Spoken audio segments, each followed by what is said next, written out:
Welcome to Vegas Apocalypse.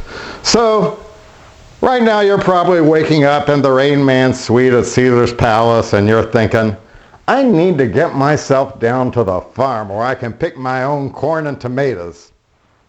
I know what you're thinking. Get out of here. Well, I tell you, such a place exists. It's called Gilcrease Orchards, and it's been around since the 20s.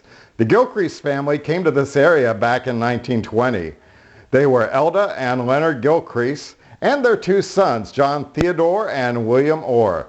Ted was 4 and Bill was 1 year old. They bought the farm with Elda's inheritance, and it was quite a buy. It was over 900 acres and had a wealth of artesian springs. Unfortunately, working the farm and getting it off the ground was a struggle, especially during the Depression era. But according to their website at thegilcreaseorchard.org, Leonard became so burnt out that he left. He left his family, he left Elda to struggle with the 2 kids.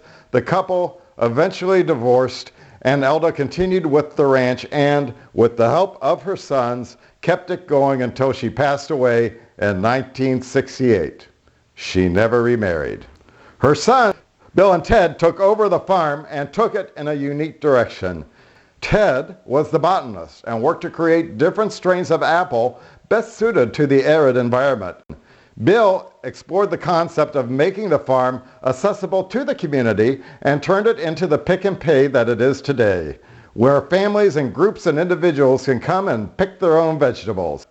Financial setbacks caused them to sell off pieces of the property, but they were able to preserve the 60 acres that we now walk on today. Bill and Ted are no longer with us, but the farm is now protected by the Gilcrease Orchard, which is a nonprofit 501c3 foundation whose job is to protect and serve the community by keeping this farm active and productive. When I first went there, I was surprised that a place like this existed in Las Vegas.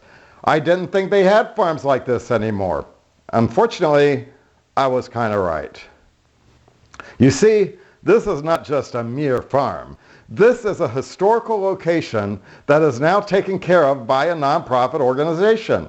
It not only serves to let us have fresh vegetables, but it also stands as a landmark to a way of life that, if it's still around anymore, is quickly vanishing. That of the American farmer.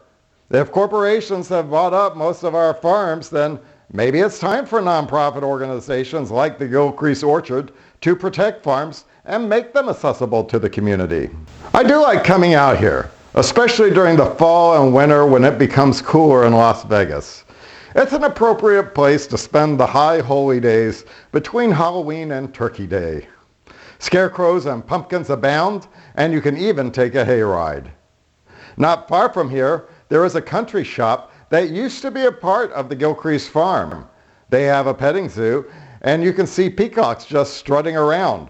This area is a perfect place to take your family or to just wander off by yourself and play Children of the Corn. Either way, if you're on the strip, have a hangover, and feel a sudden urge to get healthy, or you just want to get your hands dirty, grab a carrot and say, "What's up, Doc?" then check out the Gilcrease Farm.